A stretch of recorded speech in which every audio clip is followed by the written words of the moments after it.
नमस्कार दोस्तों, स्वागत है आप सभी का इस वीडियो में। जैसे कि आप देख पा रहे हैं, आज हम लोग डे 9 पर आ गए हैं। डे 9 में क्या है विशेष, यहाँ हम देखेंगे पेरेंट कम्युनिकेशन, यानी कि जब भी एज अ टीचर हम किसी भी संस्थान में पढ़ा रहे होते हैं तो वहाँ आने वाले बच्चों के पेरेंट्स हैं, उनके साथ हमें किस तरीके से कम्युनिकेट करना है, उनको कैसे फीडबैक देना है, कैसे बच्चों को सही दिशा देने के लिए उनसे भी मदद लेनी हो और उनको बार बार चीज़ों को बताते रहना है। इस पूरे रोड मैप को आज समझेंगे। पेरेंट्स के साथ जैसे ही हमारा कन्वर्सेशन मजबूत होता है तो धीरे धीरे क्या होती है, बच्चे की ग्रोथ और आसान होती है। इस ग्रोथ को बढ़ाने के लिए आज हम पेरेंट्स की कम्युनिकेशन, साथ में किस तरीके से एक अच्छा डिसिप्लिन बना के रखें टीचर और स्टूडेंट के बीच में, जिससे क्या हो, बच्चे की तेजी से ग्रोथ हो और बच्चा थोड़ा सा स्टेबल भी हो। तो इस चीज को समझने के लिए यहाँ पे हम चीजों को समझते हैं। रियल टीचर क्या है? टीचर सिर्फ स्टूडेंट से नहीं बल्कि पेरेंट्स से भी कम्युनिकेट करता है। तो टीचर की जिम्मेदारी बच्चों तक सीमित नहीं है, ध्यान रखना है। हमारी जिम्मेदारी बच्चों तक सीमित नहीं है। बच्चों के अगर पेरेंट्स भी किसी पर्टिकुलर सब्जेक्ट के टीचर से मिलते हैं तो टीचर की जिम्मेदारी है, अगर बच्चा किसी भी पर्टिकुलर चीज में फेल हो रहा है या परफॉर्मेंस लो हो रहा है तो उन पूरे कारणों को अच्छे तरीके से डिस्कस करें और उसको सही ट्रैक पे लाने के लिए उसके पेरेंट भी मदद करते हैं और आप भी थोड़ा सा एफर्ट लगाते हैं। बच्चे की ग्रोथ अपने आप होती है, तो जिम्मेदारी हमारी होती है। ध्यान रखना है, हमें क्या करना होगा कि हमें कम्युनिकेशन को यहाँ पे अपलिफ्ट करना होगा। यहाँ पे लिखा हुआ है व्हाई पेरेंट्स कम्युनिकेशन मैटर्स, यानी कि पेरेंट्स का कम्युनिकेशन क्यों मैटर होता है। पेरेंट्स प्लस टीचर्स जो होते हैं स्टूडेंट को सक्सेस दिलाने में मदद करते हैं। कैसे? जैसे मान लीजिए कोई भी बच्चा मैथ्स में वीक है, भाई टीचर को पता है, उसके पेरेंट तक सूचना पहुंचती है, पेरेंट भी थोड़ी सी मदद करते हैं जितना वो जानते हैं। जैसे ट्रैक पे चलाना है, नोटबुक में मान लीजिए होमवर्क आया और होमवर्क को कराना है, तो दोनों लोगों की कम्युनिकेशन से बच्चे की सक्सेस अपने आप बढ़ती है। तो यहाँ पे कम्युनिकेशन इसलिए भी मैटर करता है। Good communication build trust and the आपका कोऑपरेशन, यानी कि अच्छे कम्युनिकेशन से क्या है, ट्रस्ट भी बनता है पेरेंट्स के साथ और कोऑपरेट भी करता है एक टीचर को, और बच्चे को सही दिशा दिलाने में मदद भी मिलती है। तो इसलिए भाई कम्युनिकेशन क्या करता है, मैटर करता है। जनरली हमारे पेरेंट्स का कंसर्न यानी कि समस्या क्या होती है उसको थोड़ा सा समझने की कोशिश करते हैं कि जनरली पेरेंट्स की जो कंसर्न या समस्या होती है, यूजुअली हमारे पेरेंट्स क्या पूछते हैं हम लोगों से। देखिए, सबसे पहले पूछते हैं मार्क्स के बारे में कि भाई हमारे बच्चे के मैथ्स में थोड़े मार्क्स कम हैं, क्यों है, इस तरीके से डिस्कशन करते हैं। और क्वेश्चन पूछते हैं, अच्छा बच्चा क्लास में ऊधम तो नहीं करता है, तो बिहेवियर के बारे में पूछते हैं, है ना। कभी कभी पूछते हैं, अच्छा बच्चे का प्रोग्रेस कैसा है, हाई स्कूल में पास हो पाएगा या नहीं हो पाएगा। इस तरीके से क्या है, क्वेश्चनिंग कर रहे होते हैं। कौन? हमारे पेरेंट्स, बच्चों के पेरेंट्स जो होते हैं क्वेश्चनिंग कर रहे होते हैं। और फ्यूचर के इंप्रूवमेंट के बारे में पूछते हैं, अच्छा अभी थोड़ा हिंदी में कमजोर है, क्या फ्यूचर में हिंदी लिखना सीख पाएगा। तो इन चीज़ों के बारे में जनरली पेरेंट्स पूछते हैं। अब इन चीज़ों को ट्रैक पे लाने के लिए अगर कमी है बच्चे में तो हमें पेरेंट्स के साथ कम्युनिकेट करना होगा। कम्युनिकेशन से कमियों के बारे में डिस्कशन करना होगा और सही पाथ पे लाने के लिए पेरेंट्स का सपोर्ट भी लेना होगा। तो इसलिए यहाँ पे कम्युनिकेशन जरूरी होता है। तो teacher should response calmly and clearly, यानी कि टीचर की जिम्मेदारी है पेरेंट्स के साथ जब भी बात करें तो यहाँ पे रिस्पेक्टफुल तरीके से पेरेंट्स से बात करें और काम यानी कि थोड़े से शांत स्वभाव के साथ प्यार से बात करें, पेरेंट्स को चीज़ों को अच्छे से समझाएं, ये जिम्मेदारी है। कुछ स्ट्रेटेजी बता रहे हैं जिन स्ट्रेटेजी को यहाँ पे हमें क्या करना है, फॉलो करना है। अच्छा, ये गोल्डन रूल है जिसको थोड़ा सा याद रखना है। नंबर 1 क्या गोल्डन रूल है? Start conversation with the positive feedback, यानी कि बच्चे के अंदर कुछ बेहतर है जो आप बार बार देखते हो क्लासरूम में कि ये बच्चा इस चीज में बहुत बेहतर है, उस फीडबैक को पहले उनके पेरेंट्स को बताओ कि बच्चा खेलने में बहुत अच्छा है, बहुत अच्छे से भाई क्रिकेट के दौरान बॉलिंग बहुत अच्छी फेंक लेता, या सिंगिंग में बहुत अच्छा है, या ड्राइंग में बहुत अच्छा है। उस पर्टिकुलर फीडबैक जिससे आप प्रभावित हुए वो उसके पिताजी या माताजी या उनके पेरेंट्स को बताएं, जिससे पॉजिटिव फीडबैक से उसके माता पिता के अंदर एक अच्छी एनर्जी आए, उनको लगे हमारा बच्चा जो है बहुत अच्छा है, चीज़ों को जानता है। उसके बाद उसमें जो कमियां हैं उसको फीडबैक के माध्यम से, कमियों को फीडबैक के माध्यम से समझाना है कि हमें ये चीज़ों में इंप्रूवमेंट करना है बच्चे में। देखिए, तो हमने पहले पॉजिटिव फीडबैक बताया, उसके बाद डिस्कस इंप्रूवमेंट, उसको किस तरीके से इंप्रूव किया जा सकता है उसके बारे में बात करनी है। तो यहाँ ध्यान रखना है, इस तरीके से चीज़ों को बताना। Your child is very curious and the active in class. तो भाई बताना है कि आपका बच्चा जो है बहुत ज़्यादा मतलब में एक्टिव है, क्लास में चीज़ों को ध्यान से सुनता है, इस क्षेत्र में उसकी अच्छी पकड़ है और इन क्षेत्रों में हमें क्या करना है, उसका इम्प्रूवमेंट करना है। अब ये कह देते भाई इंग्लिश में तो बहुत अच्छा है और मैथ में कमज़ोर है, ये माता पिता को अच्छा नहीं लगता। बताना है कि मैथ में बहुत अच्छी कोशिश कर रहा है, अभी मैथमेटिक्स में भाई जोड़ घटाना सीख गया है, उसके बाद भाई यहाँ पे भाग गुणा सीख गया है, अब इसको टेबल याद करने में थोड़ी सी असहजता हो रही है, लेकिन धीरे धीरे बहुत कोशिश कर रहा है वो। भाई इस तरीके से उसको अगर प्रेजेंट करेंगे तो माता पिता को भी अच्छा लगेगा, वो भी उसकी हेल्प करेंगे और बच्चा भी सही ट्रैक पे आगे बढ़ेगा, उसको लगेगा कि हमारा टीचर बहुत अच्छे से चीज़ों को समझ रहा है हमारे अंदर की। ये चीज़ें हमारे अंदर डेवलप करनी होंगी। इस चीज़ के बारे में आपने ये समझा, उसके बाद हम एक छोटी सी अप्रोच समझा देते हैं क्या कि हमारी कंस्ट्रक्टिव फीडबैक हमें कैसे देने हैं, हमें किस तरीके से चीज़ों को फीडबैक में देना है उनके माता पिता को, कि हमें घिसी पिटी लाइनें नहीं बोलनी है। क्या, जैसे योर चाइल्ड इज वीक, मतलब आपका बच्चा बहुत कमज़ोर है, आपका बच्चा इंग्लिश में बहुत कमज़ोर है, ऐसे फीडबैक नहीं देने। हमें फीडबैक देने हैं कि we just need to improve focus and practice.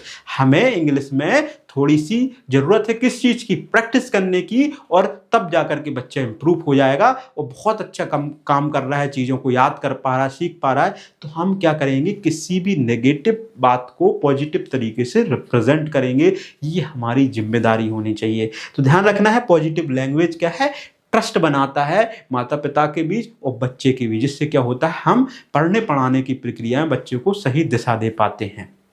ये चीज़ क्लियर होनी चाहिए। अच्छा, और आगे बढ़ते हैं। पॉजिटिव जो होता है, पॉजिटिव डिसिप्लिन की बात की जाए, अगर डिसिप्लिन भी देना है तो पॉजिटिव डिसिप्लिन का बेनिफिट क्या होता है। भाई डिसिप्लिन जनरली क्या करते हैं लोग, पनिशमेंट से देते हैं, बच्चे को मुर्गा बना दिया, हाथ खड़े कर लीजिए, कान पकड़ लीजिए। क्या इस तरीके से डिसिप्लिन दिया जा सकता है? नहीं दिया जा सकता। तो डिसिप्लिन के लिए भी ध्यान होता है कि पहले तो उसको गाइड करो, गाइडेंस दो, बच्चा ऐसे नहीं करना चाहिए, ये गलत होता है, ये सही होता है, पहले गाइड करिए। गाइड करने के साथ साथ वो क्या होगा, अपने आप को स्ट्रक्चर्ड करेगा, अपने आप को व्यवस्थित करेगा, ये चीज़ गलत है, इसको मैं नहीं करूँगा। जब जाकर के गाइडेंस प्लस स्ट्रक्चर्ड तरीके से जब वो कनेक्ट होगा, तब जाकर के उसके अंदर डिसिप्लिन क्रिएट होगा।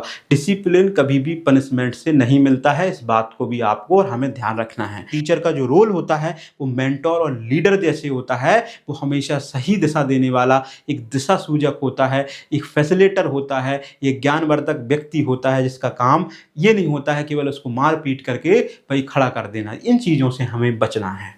आगे बढ़ते हैं। डिसिप्लिन की कुछ स्ट्रेटजी हैं जिनको आपको और हमें फॉलो करना है। नंबर 1 स्ट्रेटजी है क्लियर रूल्स, यानी कि कोई भी अगर डिसिप्लिन हम सिखाना चाह रहे हैं, पहले भाई रूल भी क्लियर कट होने चाहिए कि बच्चे को क्या करना है। भाई नेल्स हैं, इनको कट करके रखना चाहिए, बालों को बढ़ा नहीं रखना चाहिए, है ना, इस तरीके से खाना पूरा फिनिश करना चाहिए। तो क्लियर कट रूल बनाए, उन रूल्स को क्लियर कट उनको बोलें। भाई कभी कभी क्या होता है, रूल ऐसे रहते हैं, कुछ बोल दिया कुछ नहीं बोला, तो ऐसा नहीं, क्लियर कट रूल जो बिल्कुल फिक्स हो कि इन चीज़ों में इंप्रूवमेंट लाना है, जिससे डिसिप्लिन बनेगा, उसका एक खाका तैयार करें और इसको इंप्लीमेंट करने के लिए क्लियर कट रूल उन तक पहुंचाएं, पहला काम। दूसरी बात, उसके बिहेवियर को धीरे धीरे सुधार करने के लिए उसमें मदद करें। भाई अब कोई भी डिसिप्लिन किया जा रहा है तो बिहेवियर धीरे धीरे ही तो बदलेगा, तो समय लगता है, तो उसमें सुधार करने के लिए एफर्ट लगाएं, मदद करें। उसके बाद हम जब भी मदद करते हैं तो करेक्शन हमें गुस्से में ही करना है कि भाई 3 बार समझा दिए समझ नहीं आया, 4 बार समझा दिए समझ में आया। कामली बिहेवियर, प्यार से समझाना है और आसानी समझाना। बच्चे आपने यहाँ तक तो बहुत अच्छा किया, इसके बाद ये गलत है, इसको इस तरीके से सुधारना है, और इसको चलिए हम खुद करते हैं, चलिए आपको हम करवाते हैं। तो इस तरीके से हम कामली बिहेवियर से उसको समझाते हैं, तो बच्चा अपने आप को क्या करता है, सुधारता भी है। तो इस चीज़ से क्या होता है, बच्चे के अंदर अच्छा बिहेवियर इनबिल्ड होता है और अपने आप को इनकरेज फील करता है कि हाँ सर ने हमें अच्छे समझाया और ये कमी है और ऐसे सुधारना है। तो इस बिहेवियर को हमें क्या करना है, यूज में लाना है ना। अच्छा, ये एक सिचुएशन है, जिस सिचुएशन को आप थोड़ा सा देखते हैं, जैसे स्टूडेंट नॉट कंप्लीटिंग होमवर्क। कोई क्लास में आपने देखा होगा, बच्चा मान लो होमवर्क दिया था हमने, वो करके नहीं आया, कॉपी बिल्कुल ब्लैंक है, कुछ नहीं करके आया, तो ऐसी स्थिति है। तो टीचर रिस्पॉन्स किस तरीके से करता है, let's try to improve this together. यानी कि मान लो कोई भी काम था, मान लीजिए हम लोगों ने टेबल दी थी, कि 2 से लेकर के 10 तक की टेबल लिख करके आते हैं। अब बच्चे ने नहीं किया। अब हम बोलेंगे कि चलिए बच्चे, अगर आपने नहीं कर पाया कोई बात नहीं, बोर्ड पे आप लिखना शुरू करें। चलिए अब 2 की टेबल लिखते हैं। आप भी लिखिए अपने उसमें नोटबुक में। तो क्या होगा, यहाँ पे उसको धीरे-धीरे कनेक्ट किया जा रहा है, उसको इनकरेज किया जा रहा है लिखने के लिए, और धीरे-धीरे वो क्या करेगा, लिखेगा। और लिखने के साथ-साथ आपने उससे काम भी करा लिया और आपने उसको इनकरेज भी कर दिया, दोबारा गलती नहीं करेगा, क्योंकि सेल्फ यहाँ पे क्या हो रहा था, इम्प्रूवमेंट हो रहा होता है बच्चे का। तो इस चीज को हमें क्या करना है, ध्यान रखना है, क्योंकि गाइडेंस देना होता है, पनिशमेंट नहीं। गाइडेंस के माध्यम से ही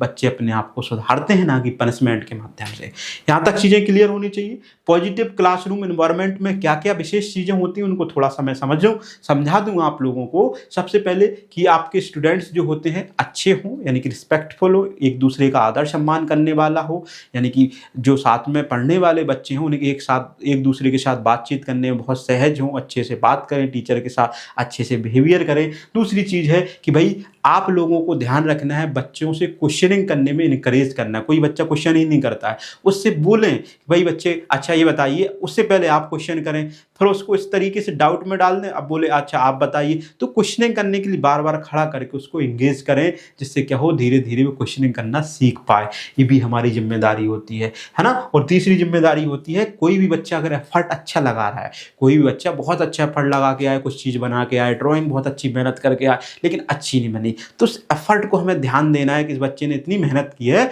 बच्चा बहुत अच्छा किया आपने, इसमें आपने बहुत बेहतरीन किया, चलिए इसको और अच्छा बनाने के लिए इसमें कुछ कुछ चीज़ें और जोड़ते हैं। तो इस तरीके से चीज़ों को हम जोड़ करके बच्चे का एफर्ट भी यहाँ पे बढ़ाएं कि आपने जो किया है उसकी तारीफ करें और उसको थोड़ा और पुश दें। और इस तरीके से क्या होती, पूरी क्लास के अंदर जो साफ सफाई, कैसे साफ सफाई का मतलब ये है, क्लास के अंदर जो भी कमी होती है धीरे धीरे खत्म होने लगती है और एक अच्छी मेंटेन क्लास हो जाती है, जिसमें क्लास लगती है साफ सुथरी, बिल्कुल व्यवस्थित लगती है कि क्लास ऐसी ही होनी चाहिए। तो ये चीज़ होती है पॉजिटिव क्लास। क्या होती है, एक अच्छी लर्निंग देने का काम करती है।